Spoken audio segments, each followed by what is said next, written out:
Hello नमस्ते सबैजनामा तपाईहरुलाई मेरो च्यानलमा स्वागत छ। आज म तपाईहरुलाई मेरो बेस्ट 5 स्टक अफ माइक्रोफाइनान्स तपाईहरुलाई देखाउने छु। मेरो 5 वटा माइक्रोफाइनान्सको बेस्ट स्टकहरु म तपाईहरुलाई भन्ने छु। सुरुमा महिला लघु वित्तीय संस्थान छ। यो महिला लघु वित्तीय संस्थान अलिकति राम्रो फन्डामेन्टल स्ट्रङ छ र यसलाई तपाईहरुले पनि आफ्नो पोर्टफोलियोमा राख्न सक्नुहुन्छ। जस्तै अहिले यसको प्राइस भनेको 1852 छ र यो 1852 बाट अलिकति तलतर्फ आउन सक्ने सम्भावना पनि ज्यादा छ। तपाईहरुले यो लेभलसम्म चाहिँ यसलाई हेर्नु होला। यो लेभलसम्म मार्केट आयो भने तपाईहरुले यसलाई राख्न सक्नुहुन्छ। यसरी यो लेभलसम्म आउन सक्ने सम्भावना चाहिँ ज्यादा छ र म यसमा इन्डिकेटर पनि लगाएर देखाउने छु। म्याकडी त्यसपछि आज म बुलिङ्गर ब्यान्डको सहायता लिने छु। यो मिडल ब्यान्ड थिम रहेको छ। तपाईहरुले देख्न सक्नुहुन्छ। यो यसको मिडल ब्यान्डमा चाहिँ यसले सपोर्ट लिएर मार्केट माथि जाने कि तल जाने भनेर चाहिँ अलिकति म्याकडीले सेलिङ सिग्नल देखाएको छ र यो मिडल ब्यान्डमा चाहिँ बुलिङ्गर ब्यान्डको मिडल ब्यान्डमा यसरी यो स्टक बसेको छ र यो अलिकति घट्दै आयो भने यसरी अलिकति तल्लो लेभलमा आयो भने तपाईहरुले कम्तीमा पनि यसलाई 1750 को लेभलमा पार्शियली बाइ गर्नु हुन चाहिँ म चाहिँ अनुरोध गर्छु। 1750 को लेभलमा यो स्टक चाहिँ तपाईहरुको पोर्टफोलियोमा हुनुपर्छ, जसले तपाईहरुलाई मनग्गे नाफा दिन सक्छ। त्यसपश्चात अर्को स्टक छ। म अर्को स्टक भन्न गइरहेको छु। त्यसपश्चात जेबीएलबी जीवन विकास लघु वित्तीय संस्थान छ। जीवन विकास लघु वित्तीय संस्थान यो मिडल ब्यान्डबाट माथि गइरहेको छ र यहाँ यो म्याकडी लाइन पनि यो चाहिँ के भएको छ, सिग्नल लाइनलाई टच गरेर भर्खर यहाँबाट चाहिँ माथि उड्दैछ, जसले गर्दाखेरि यो यसमा चाहिँ बाइ सिग्नल आएको छ र यो बढेर जाने सम्भावना ज्यादा छ।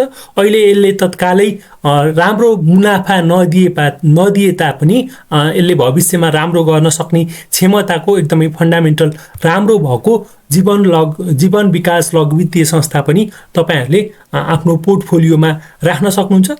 यो अलिकति माथि गइरहेको छ र यदि सेक्टर रोटेसन भएर यो बढ्दै गयो भने तपाईहरुले यही बेलामा पनि उठाउन सक्नुहुन्छ हैन।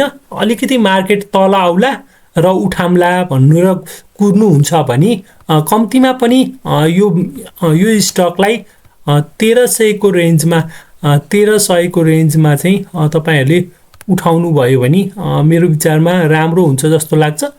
यो 1300 भनेको माथि चाहिँ पर्ने रहेछ।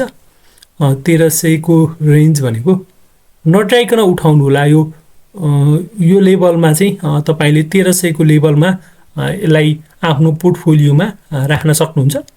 यो 1300 बाट घट्दो क्रममा किन्दा पनि हुन्छ र यो नघट्ने संकेत पनि अहिले दिइरहेको छ।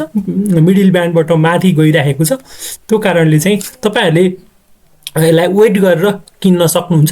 र मेरो तेस्रो स्टकको रूपमा रहेको छ अर्को स्टक छ एसकेबीबीएल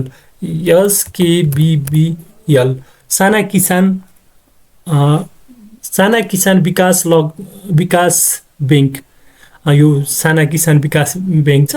यसलाई पनि तपाईहरुले आफ्नो पोर्टफोलियोमा राख्न सक्नुहुन्छ। यसमा एमएसिडी हेर्यो भने एमएसिडीमा म्याकडी लाइनले तल सिग्नल लाइनलाई तल काटेर बियरिसमा छ र हिस्टोग्राम पनि बियरिसमा बनिरहेको छ र अब यहाँबाट चाहिँ म्याकडी लाइनले माथि काटेर जाने सम्भावना चाहिँ ज्यादा छ र क्यान्डल चाहिँ यहाँ अलिकति यो बुलिङ्गर ब्यान्ड पनि यहाँ खुम्चिएको छ। तपाईहरुले देख्न सक्नुहुन्छ यो एरियामा खुम्चिएको छ र यसरी यहाँ एउटा चाम आयो भने यो क्यान्डलहरु माथिल्लो अप्पर ब्यान्ड सँगसँगै माथि बढेर जाने सक्ने क्षमता चाहिँ यसमा राख्दछ र तपाईहरुले किन्न चाहनुहुन्छ भने यो स्टकलाई तपाईहरुले यो रेन्जबाट तल आउँदाखेरि यो लेभलतिर 800 को लेभलतिर तपाईहरुले आफ्नो पोर्टफोलियोमा राख्न सक्नुहुन्छ। यो यसरी माथि बढ्दैछ, हामीले सेक्टर रोटेसनका कुरा गर्दा गर्दै पनि यो यसरी माथि बढ्दैछ र बढ्दो क्रममा पनि मार्केटमा राम्रो हुने भयो भने तपाईहरुले किन्न सक्नुहुन्छ। त्यस्तै मेरो अर्को चौथो स्टकको रूपमा एफएमडीबीएल छ। एफएमडीबीएल छ, first micro finance development bank छ। तपाईहरुले पनि अब यो अलिकति माथि बढिसकेको छ। यो म्याकडी लाइनले माथि सिग्नल लाइनलाई काटेर अलिकति यसमा चाहिँ बाई सिग्नल चाहिँ आइसकेको छ र बाई सिग्नलको यहाँ क्यान्डल हिस्टोग्राममा क्यान्डलहरु पनि राम्रो बनेको छ र यहाँ पनि राम्रो बनेको छ र यसको प्राइस भनेको 665 छ। यसलाई 665 मै उठाउँदा पनि खासै फरक पर्दैन, मार्केट बढ्दै गएको छ। यो अप्पर ब्यान्डमा क्यान्डलहरु बन्नु भनेको एकदमै राम्रो, यसरी माथि जाने सम्भावना चाहिँ ज्यादा छ। तपाईहरुले पनि आफ्नो पोर्टफोलियोमा यो फर्स्ट माइक्रो फाइनान्स डेभलपमेन्ट बैंकलाई राख्न सक्नुहुन्छ।